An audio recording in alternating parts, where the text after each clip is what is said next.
നേതാവ് ടി സിദ്ദിഖ് ഇപ്പോൾ ചേരുകയാണ്. വി എസിൻ്റെ ഈ വേർപാടിനെ ഈ നിമിഷങ്ങളിൽ എങ്ങനെയാണ് താങ്കൾ കാണുന്നത്? ഹലോ ഹലോ കേൾക്കുന്നുണ്ട്. അദ്ദേഹത്തെക്കുറിച്ചുള്ള ഓർമ്മകൾ പങ്കുവെക്കാമോ? പ്രിയപ്പെട്ട വി എസിന്റെ വിയോഗം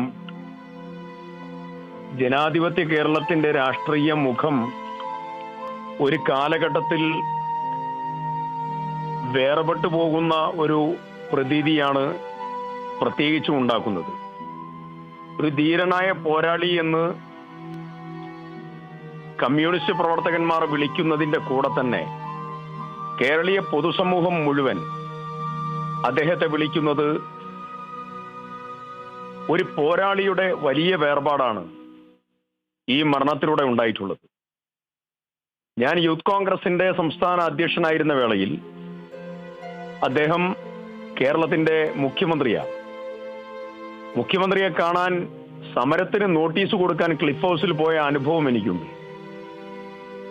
അന്ന് ഒരു വൈകുന്നേര സമയം അപ്പോയിന്റ്മെന്റ് വാങ്ങി ക്ലിഫ് ഹൗസിലെത്തി മുഖ്യമന്ത്രിയെ കണ്ട സമയത്ത് ഞങ്ങൾ കൊടുത്ത നിവേദനം മുഴുവൻ ആ ഇരിപ്പിന് ഉച്ചത്തിൽ ഞങ്ങളുടെ മുമ്പിൽ വെച്ചുകൊണ്ട് വായിച്ച് ഗവൺമെന്റിനെതിരായിട്ടുള്ള ഞങ്ങൾ പറയുന്ന കാര്യങ്ങൾ വീണ്ടും ഉച്ചത്തിൽ വായിച്ചതായ വി എസിന്റെ അനുഭവം പ്രത്യേകം മനസ്സിൽ സൂക്ഷിക്കുകയാണ്. മുഴുവൻ ജനതയുടെയും പ്രാർത്ഥനകൾക്ക് വിരാമമിട്ടുകൊണ്ടാണ് അദ്ദേഹം അന്ത്യയാത്രക്ക് ഒരുങ്ങുന്നത്. ആലപ്പുഴയിൽ 4-ാം വയസ്സിൽ അമ്മയെയും 11-ാം വയസ്സിൽ അച്ഛനെയും നഷ്ടപ്പെട്ട് വളർന്ന് 7-ാം ക്ലാസ്സിൽ പഠനം അവസാനിപ്പിച്ചതിന് പിന്നാലെ തയ്യൽ കടയിൽ സഹായിയായി കടന്നു വന്ന വി എസ് ആസ്പിൻവാൾ കയർ ഫാക്ടറിയിലെ തൊഴിലാളിയായും 17-ാം വയസ്സിൽ കമ്മ്യൂണിസ്റ്റ് പാർട്ടിയിൽ അംഗത്വമെടുത്തും പുന്നപ്ര വയലാർ സമരത്തിന്റെ ഭാഗമായി 1946 പോലീസിന്റെ പിടിയിലായും പോരാട്ടവും ജയിൽവാസവും എല്ലാം വി എസിന്റെ ഏറ്റവും പ്രധാനപ്പെട്ട ജീവിതചര്യയുടെ ഭാഗമായിരുന്നു, പ്രധാനപ്പെട്ട മുഖമായിരുന്നു.